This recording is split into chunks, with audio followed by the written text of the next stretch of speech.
Bonjour à tous, je suis très heureux de vous retrouver pour notre partage biblique. Je vous espère en forme et j'espère aussi que ça se passe bien à la maison ou dans l'appartement. Pour vous aussi les familles avec vos enfants, que vous arrivez à gérer ce moment un petit peu délicat, difficile, qui dure aussi. Et justement le but de nos partages, c'est de pouvoir être encouragés, fortifiés, renouvelés, restaurés, de garder notre contact non seulement dans la communion fraternelle, mais avec le Seigneur Jésus qui est avec nous. Il nous l'a promis, il nous l'a dit, et il n'est pas un homme pour mentir, il a dit oui, je vous le promets, je suis avec vous tous les jours jusqu'à la fin du monde. Et je crois que c'est important que cette promesse vraiment demeure dans nos cœurs et soit inscrite et imprégnée dans notre pensée. Je vais prier avec vous et partager la parole de Dieu. Seigneur Jésus, tu es notre Dieu, tu es notre Père, tu es notre Roi, tu es notre berger, tu es tout pour nous. Nous avons tout et tout pleinement en Jésus-Christ. Et pour nous, nous approcher de toi, c'est véritablement notre bien, c'est notre part, c'est notre partage, c'est là que nous avons tout. Parce que nous trouvons le repos pour nos âmes, nous trouvons la paix, nous trouvons aussi la direction pour nos vies et l'éclairage que tu nous donnes par le Saint-Esprit pour savoir comment nous comporter, comment nous diriger, quels choix faire, quelles décisions prendre dans nos vies.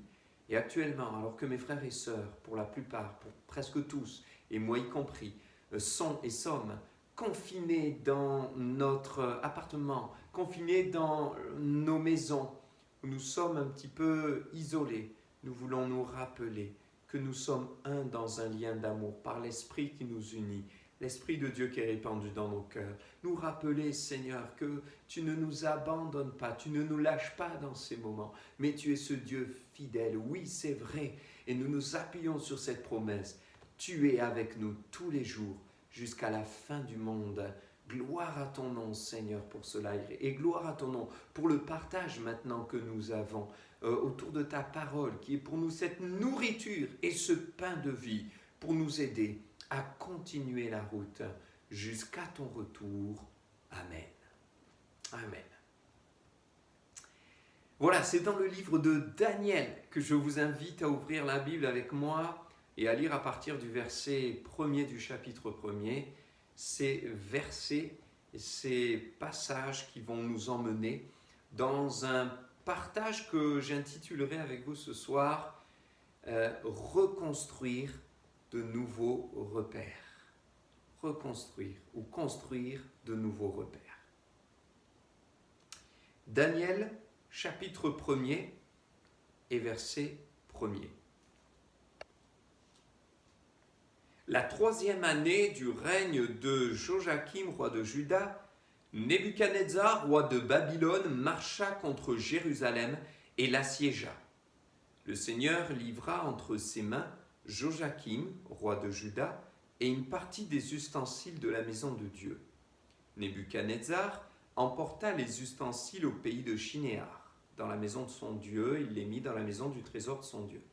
Le roi donna l'ordre à Ashpenaz, chef de ses eunuques, d'amener quelques-uns des enfants d'Israël de race royale ou de famille noble, de jeunes garçons sans défaut corporel, beaux de figure, doués de sagesse, d'intelligence et d'instruction, capables de se servir dans les palais du roi, et à qui l'on enseignerait les lettres et la langue des Chaldéens. Le roi leur assigna pour chaque jour une portion des mets de sa table et du vin dont ils buvaient, voulant les élever pendant 3 années, au bout desquelles ils seraient au service du roi.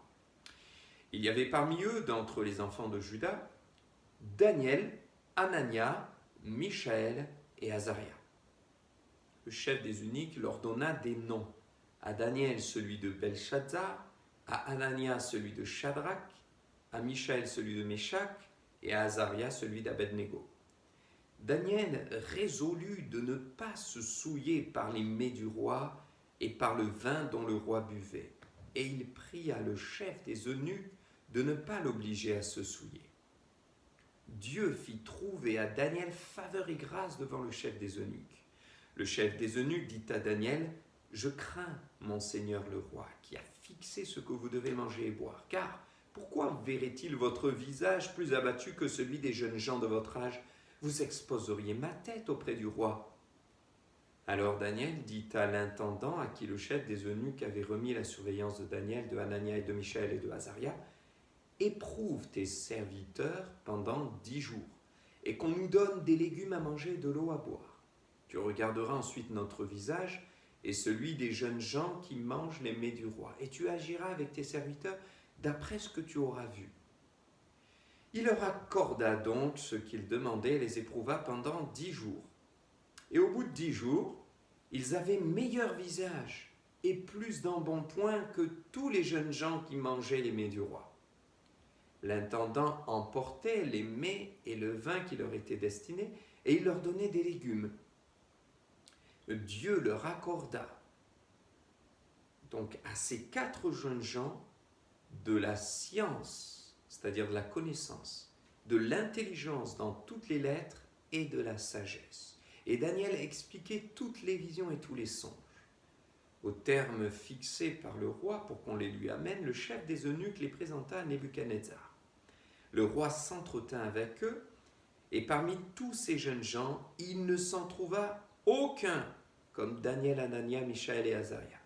Ils furent donc admis au service du roi, et sur tous les objets qui réclamaient de la sagesse, de l'intelligence et sur lesquels le roi les interrogeait, il les trouvait 10 fois supérieurs à tous les magiciens, les astrologues qui étaient dans son royaume. Ainsi fut Daniel jusqu'à la première année du roi Cyrus. Amen. Voilà le premier chapitre du livre de Daniel, assez exceptionnel d'enseignement.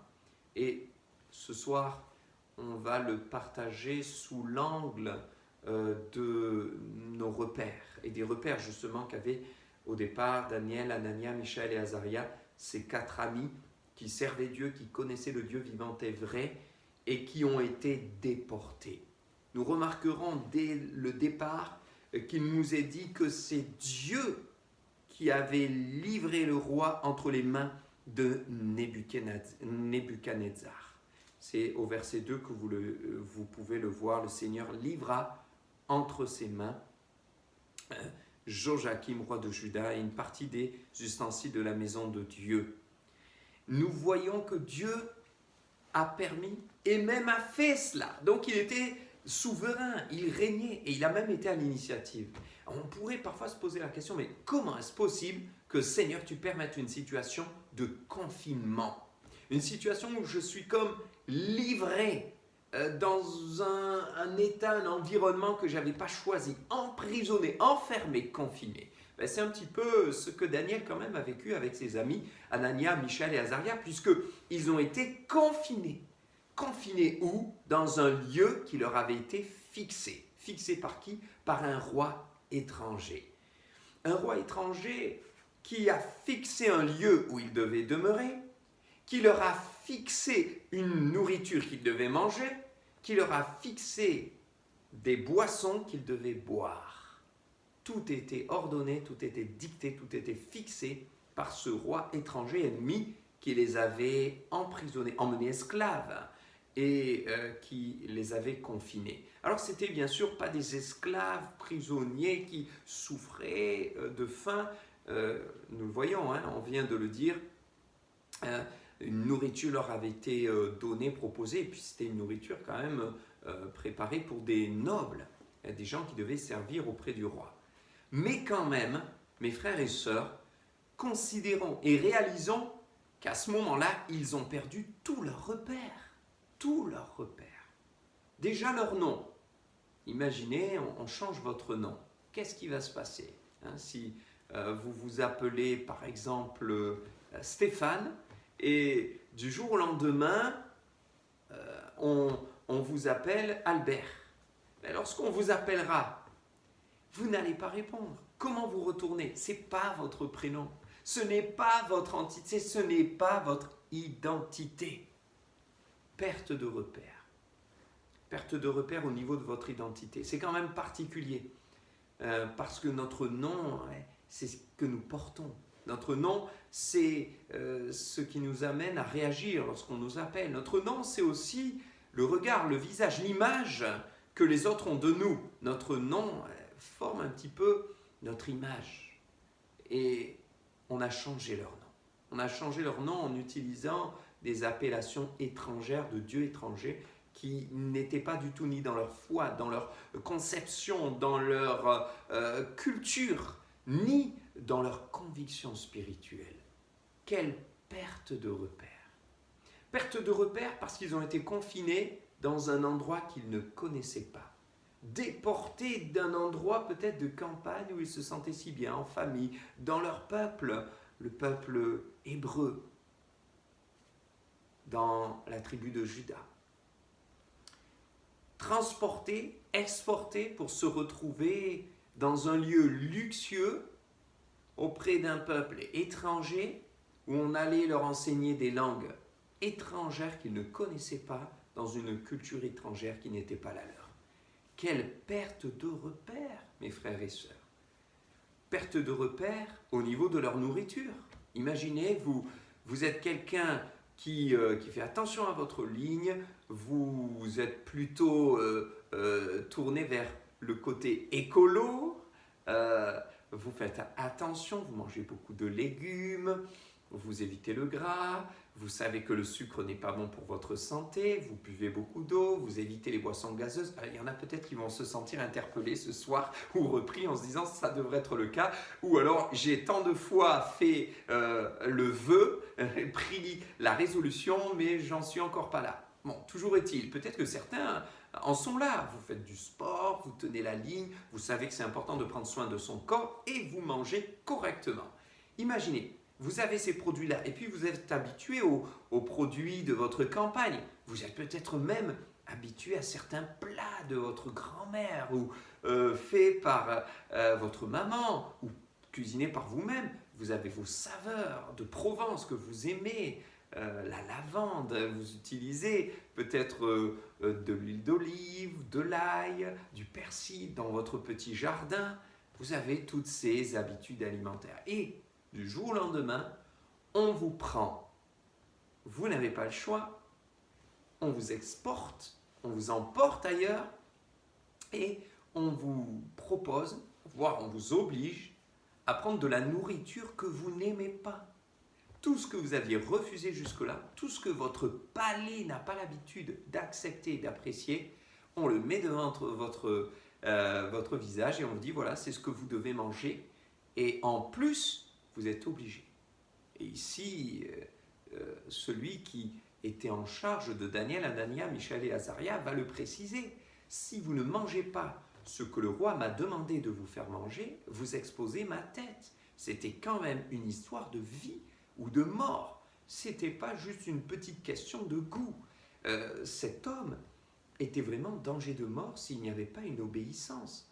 On leur a fixé ce qu'ils devaient manger. Ils n'avaient pas le choix. Alors imaginez, vous êtes là à table et on dit « tu manges, tu n'as pas le choix ». Et qu'est-ce qu'on vous propose? Tout ce que vous n'aimez pas. Loin des bons plats de grand-mère que vous avez l'habitude de manger, loin de la cuisine familiale que vous aimez, vous êtes plutôt là devant quelque chose que vous détestez. Peut-être que vous trouvez trop gras, trop sucré, alors que vous avez toujours fait attention à votre santé. Peut-être quelque chose aussi dont vous savez que c'est mauvais pour votre santé et votre corps ne le supporterait pas. Et on vous dit, mange, mange, mange. Ne pensez-vous pas que nous sommes là devant une situation de perte de repères? Eh bien voilà, Daniel et ses compagnons, Anania, Michaël et Azaria, ont perdu leur repère parce qu'on a changé leur nom, ont perdu leur repère parce qu'on a changé leur nourriture et leur boisson, ont perdu leur repère parce qu'on a changé leur lieu pour les amener au confinement. Et pourtant, ils ont réagi. Ils ont réagi spirituellement. Ils ont réagi avec foi. Ils n'ont pas paniqué.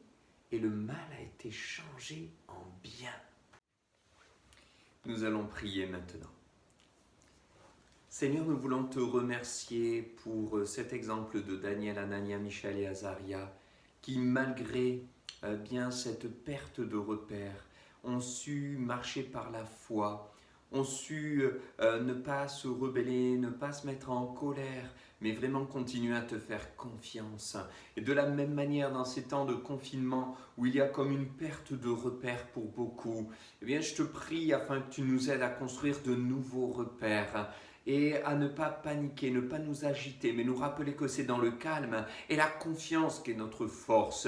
Oui, je prie vraiment pour tous ceux qui sont peut-être actuellement dans la peur, au nom de Jésus, que ta puissance se manifeste et que ta paix vienne dans les cœurs, que le Saint-Esprit agissant, celui qui est l'esprit de vie, l'esprit de consolation, l'esprit de résurrection, l'esprit qui nous donne la paix, agisse et qu'il puisse vivre ce repos en Christ, cette paix, cette confiance, cette foi, malgré les circonstances. Seigneur, nous te faisons confiance. Tu ne changes pas et tout ce que tu dis est vrai et je t'en remercie de tout cœur. Bénis mes frères et sœurs, Seigneur. Amen. Amen. Que le Seigneur vous bénisse abondamment et à très bientôt.